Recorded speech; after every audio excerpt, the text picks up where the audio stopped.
Lesson 8, we finally get to working with layers. I know that we've done some layer work before, but this chapter will really go into all the details on layers. Open up the LStart 8 end to see what we're going to be going for here. And if you look in your book on page 228, it is going to give you an overview of the Layers panel. Be sure your Layers panel is turned on. Of course, this one already has all the layers created. You can open up each one of these little sub layers to see all of the separate layers that are here. Some of these layers are created automatically when you add things, and other layers you will have to create on your own. But if you'll look at the layers description on page 228, it will help you. When a layer is highlighted, it has a little color square out on the side. And of course, we've already looked at turning off different layers by clicking on the eyeball. Down here at the bottom, we have Create New Sublayer, which would be a layer underneath one of the layers. And then we just have Create New Layer, as well as Delete a selection. So now on page 229, we're going to be opening the end one. I'm sorry, the start one. That was the end one. So here's the start one that we're going to be working with. It already has some things on it. There's a very good picture on page 229 of the concept of layers and how they literally are laid on top of each other. You're not aware of it when you're looking at something that seems so flat, but there are multiple layers. And of course, the advantage of having layers is that you can separate them out and work on just one layer at a time without touching some of the other layers. So that's why it's real important to have layers. And from this lesson on, I will be looking at layers in everything you create, and especially the fact that they need to be named, so each layer has a name. Okay, we're going to open this layer number 1, and actually we're going to rename number 1 to Clock. You rename it by just double-clicking. This color beside it is something that you can change just to make that layer stand out. It's not critical, but it's just something that you could do. Clicking on Clock, then we're going to create a sublayer. It's called Layer 2. We're going to double click it and name it Numbers. You can change the color of that one if you like, or this is a different color, so I'll just leave it there. We want to actually drag all of the numbers into this one. So when I click on number 11, I'm going to drag it up, put it on top of numbers. It looks like they're disappearing, but we'll find them in a minute. That one didn't quite go. So click on each one and continue to drag up until all of the numbers are as a sublayer under this sublayer.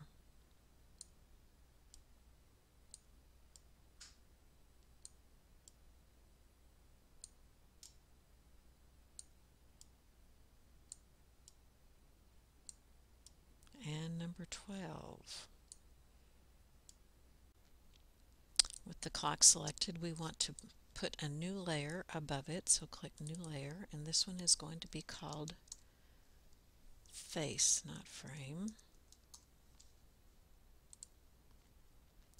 This first path underneath the numbers, we want to drag it up and put it with the face.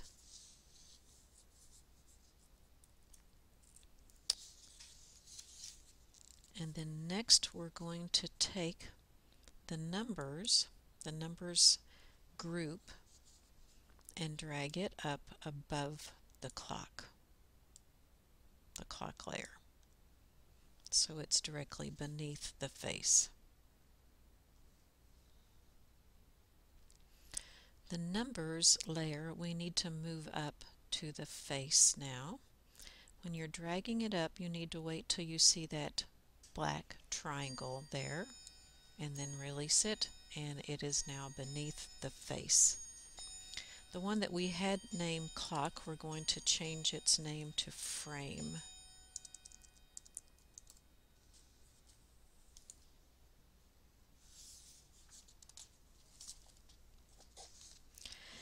Then on page 234, sometimes it's really good to have layers locked so that as you're working, you're not going to mess up something.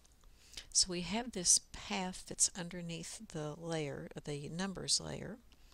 We're going to lock it, and we're also going to lock the frame layer. Of course, you'll notice mine was open, so when I lock the frame layer, it also locks all of the sublayers.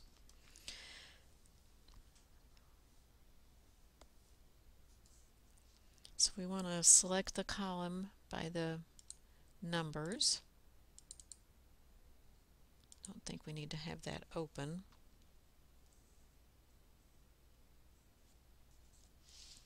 You know it's selected when it has this little red square. And then we're going to go up to the character panel up at the top and choose a different font style, because this one, as we know, is letters. So what we're going to be choosing is Myriad Pro.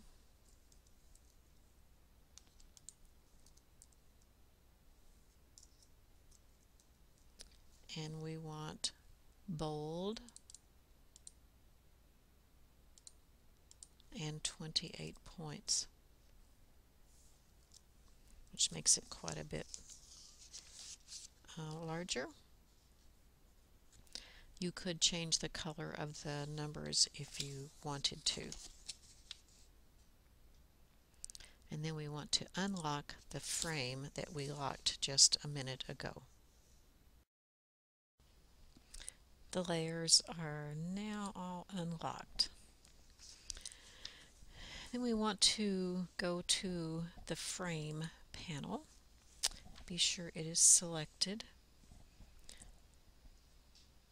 And we're going to turn these others off because we're just going to work on the frame for a little bit.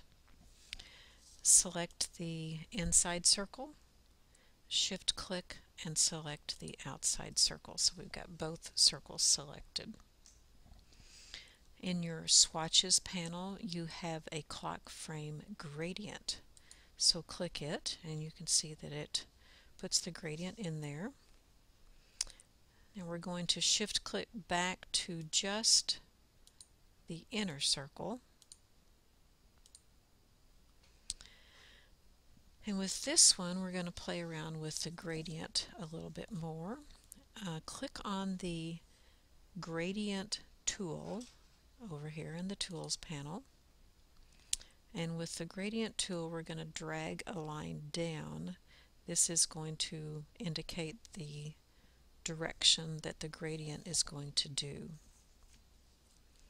Click away, so you deselect, turn all your layers back on.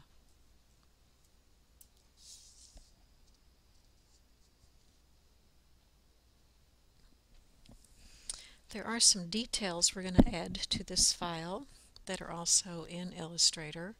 So if you'll go to File and Open, in the same place you found this file, go to the one that is called Details and open it. This is on page 238 if you want to follow along in the book. So this one has 4 layers over here.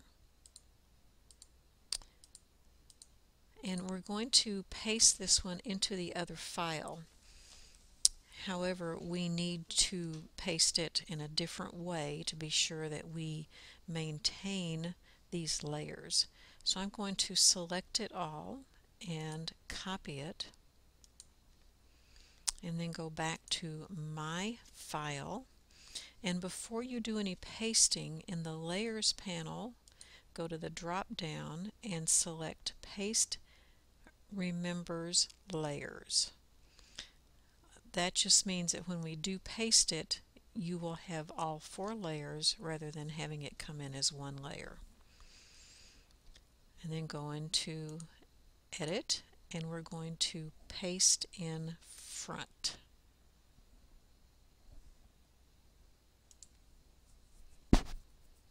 So now we have it in the front. The first thing we're going to do is to take the frame layer and move it above the highlighted layer. So drag it up to the top. And then we want to take the face layer. I'm going to close it up because we want all of it to go with me. And that one is going to be on top of the frame layer.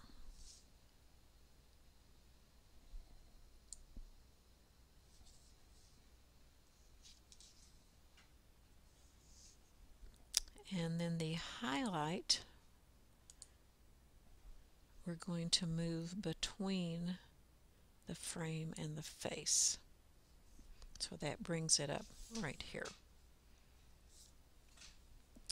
And then click the hands layer. And the hands layer is going to go right under the numbers, I believe. Yes, right under the numbers. So you can see that we just kind of rearrange things in our layers panel to get everything to show where you want it to show.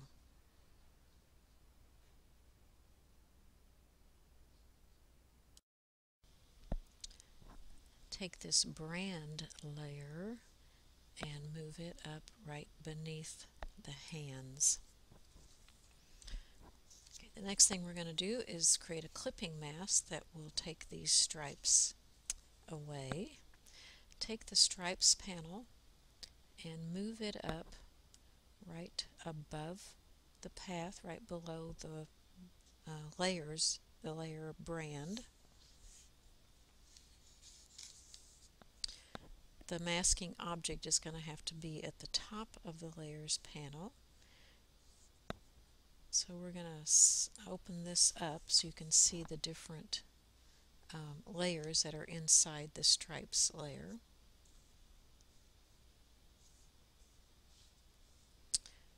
Make sure that this path right down here, the one that's filled, is at the top of that section, because that's where it has to be for this clipping mask.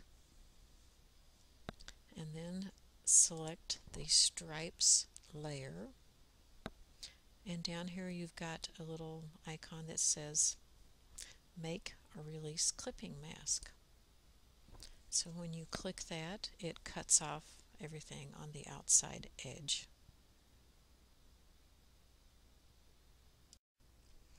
We're getting close to the end of this one. We're going to do some merging of layers now. Find the layer that says numbers and shift click and add the hands to that. We're going to merge the selected ones together into one layer. And that also wants me to merge this one with the frames layer. But for some reason my frame layer kind of got out of whack. So if you look on page 243, if yours still looks like that, go ahead and merge yours together. We're going to add a few effects to our clock. First one is going to be down on this very bottom path layer, which is this back one right here. So you need to have it selected. Go into the menu word Effect, and yours might say something different. Maybe it's Effect. Stylize and Drop Shadow. And we'll leave just the default here, and that's going to put just a little shadow around the edge. Now you can tell that there is an effect here because now we have this additional piece on the layer, and when you can look in the appearance panel here that it's got the drop shadow as an effect. We want to take our hands layer and add this same drop shadow effect. And of course you could do the same thing we just did, but if you'll click on this little circle that has the effect in it, hold the Alt key down and drag it up. You can see that it's got a plus with it. So when you release it on the hands, it puts that drop shadow around the hands, and of course now the numbers, because we merge those into one layer. We're going to play around a little bit with that effect. So if you'll double click on the drop shadow, brings the menu up again, and change this to 3 points. Oh, I must have already had this done from when I did my practice round.